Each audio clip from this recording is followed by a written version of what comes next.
James Gunn, most well-known work he's done is Romeo and Juliet.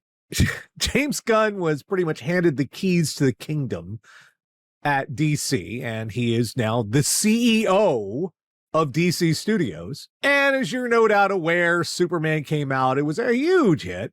But the other end of the James Gunn spectrum is Peacemaker. It follows John Cena as Peacemaker. Freudian slip. Wow. Follows John Cena as Chris Smith, Peacemaker. First season of Peacemaker, no spoilers, but they saved the world. And it's kind of a big deal. And you know, they change a whole bunch of stuff, and Task Force X is put out of business. And then that follows into Superman. And we see Superman also saves the world. It's also a nice showcase here for the two ends of James Gunn. There are two sides to him that he's developed. You have the one side, the very widely accepted and known, you know, the big fan side of it, which is, say, Guardians of the Galaxy and, you know, happier, and now Superman, a friendlier version of James Gunn, where very hard on his sleeve, though raucous and irreverent. It's very sincere, very earnest, and very raw. That's one side of James Gunn. The other side is Super and Slither. It's the Jesus Christ side of James Gunn. Like I mentioned, he got his start in trauma films. He does not give anything resembling a and if you saw the Suicide Squad, just the opening 10 minutes of the Suicide Squad, you knew, one, this was messed up as all hell, and two, you were definitely in for a ride. Let's start with Superman, which is the big one everyone's seen. James Gunn working with DC's flagship character, the one you think about when you think about DC, not Batman. Everybody says Batman. It's always Batman. Everybody with the Batman. Not Batman. Superman. The Big Blue. The Boy Scout. There is a lot going on in that movie around Superman that is still very, very, very on the wild side of things. The big kaiju fight between the Justice Gang, which, yeah, Guy Gardner, Mr. Terrific, Hawk Girl. I honestly love that he's picking a set of heroes you wouldn't think of when you think of Justice League type stuff and running with it. I like it. These are heroes who are also for the 2020s. They're a little bit... What's that coming to go? Just a touch. Well, in Guy Gardner's sense, he's like 90% Tootsie Fruitsie and 10% bowl cut. The kaiju fight in Superman, you watch Superman being himself, and in a corny way, but being himself. I want everybody to come out of this okay. I care about everybody involved here. Yes, even the giant monster. I care about the giant monster. And that's kind of hard to reconcile in a lot of ways in this day and age, when there is in fact a giant monster, which, you know, the Justice Gang, they just is dead. But Superman is still Superman. He does not want to just go in and kill people. If he does something, it's because he's trying to do the right thing. Take it as read, he's the guy. In any given circumstance, he's always going to do his best to do the right thing. Even if the right thing isn't the internationally recognized right thing in terms of treaties and laws, and does the right thing.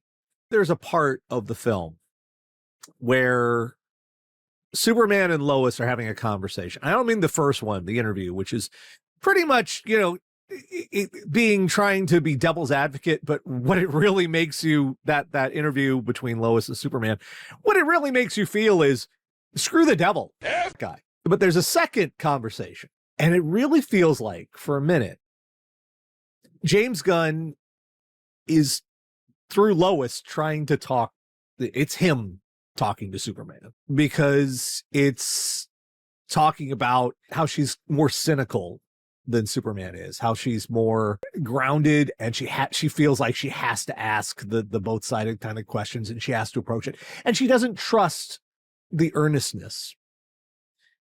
It's just part of how she is, but that she loves that Superman does. Now, let's move on to second season of Peacemaker. Not a lot of spoilers, not going to do that. Taco Bell mildest of spoilers, as I like to put it. This is the total other end. This is James Gunn completely unrestrained. It is bloody. It is weird.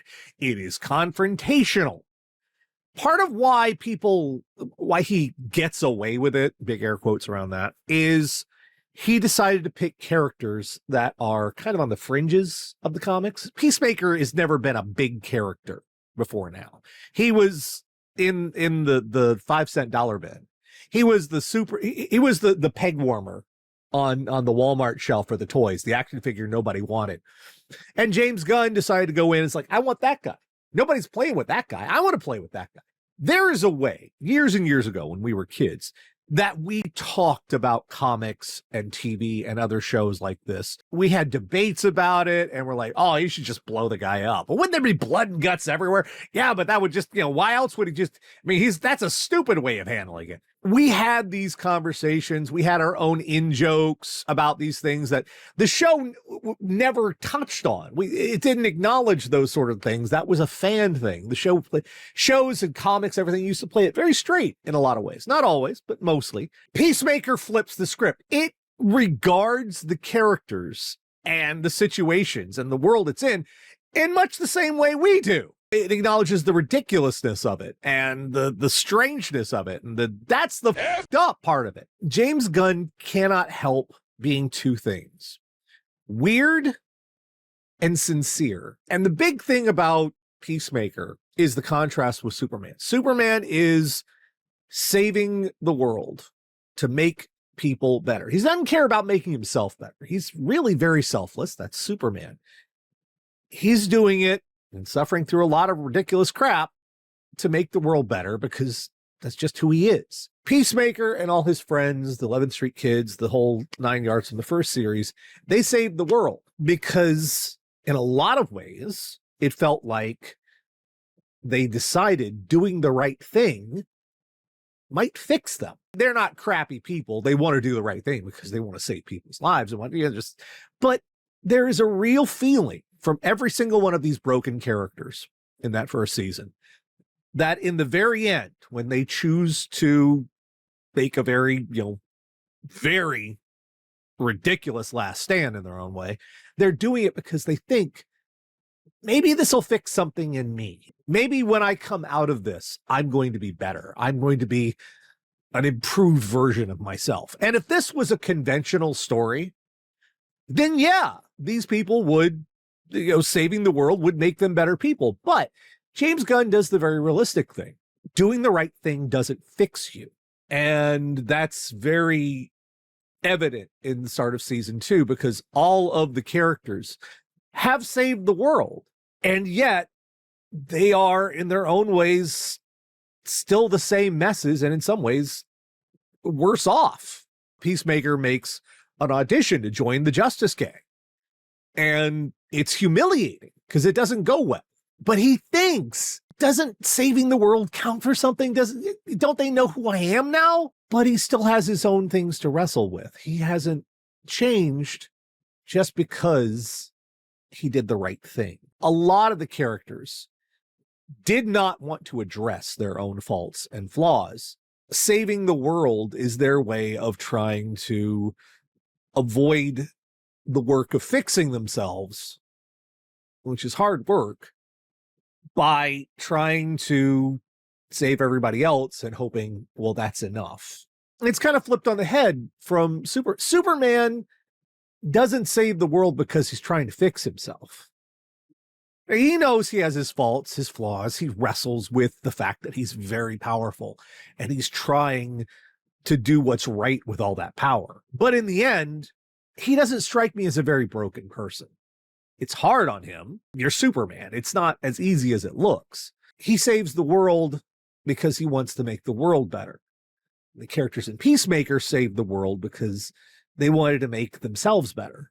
And it didn't work out that way. And I like how that comes into season 2 here. This is not the first time where Gunn has had a sequel and a long form to play with. He started that with Guardians of the Galaxy and the trilogy there. Actually had his characters develop, evolve, and come to a different place at the end. I think that's the first time Gunn had that in his work. He had that long of a time to play with it. So Peacemaker is much longer. I've been following along with the podcast they do, which you should check out. It's kind of entertaining. They do a weekly podcast talking about the show and about what went into the behind the scenes when making of it, choices they made. And he keeps saying something over the course of the podcast that I really like, and it's right. With movies, plot is the master. Plot determines what drives a film along. You have a set amount of time, and the plot is what forces you to get from point A to point B. Television, plot is important. Yes, plot is there, but what drives television is characters. With television, if you do it right, you have time to examine who your characters are and have little moments. And there are a lot of really good little moments in Peacemaker. Taco Bell mouths the spoilers, but we've officially brought Earth 2 into the DC universe. Sorry, I am a huge nerd, so seeing Earth 2 is like... And trust, it's not the multiverse kind of stuff. Trust me, that's not what they're doing. Woo! While it is the most wild and irreverent of the two, I would say Peacemaker is the one that's more relatable in a lot of ways, because these characters are trying to evolve. And you just love them. Even the weird ones, you just love them. You can't help it in a lot of ways. There is a consistent heart to everything James Gunn does, even though he does try to rearrange himself a little bit depending on the subject matter. I mean, you can't just really have, blood explosions all over the place if you're doing Superman. He tried to rein it in, and I respect that. What it says about being superheroes, it's all very consistent. It's all where you start from. And saving the world isn't going to fix you. You can't do it to fix you. Fixing yourself is an entirely different challenge. So I'm loving it. I really am. I'll probably have more to say once they wrap up the season. Also, Tim Meadows. Good God. He's walking away with it. He's hilarious. If you're watching the season of Peacemaker, Tim Meadows is pretty much just kicked down the door and the whole show belongs to him now. He put it in his pockets. He walked away with it. It's his. Also, a lot of dicks. A lot of dicks.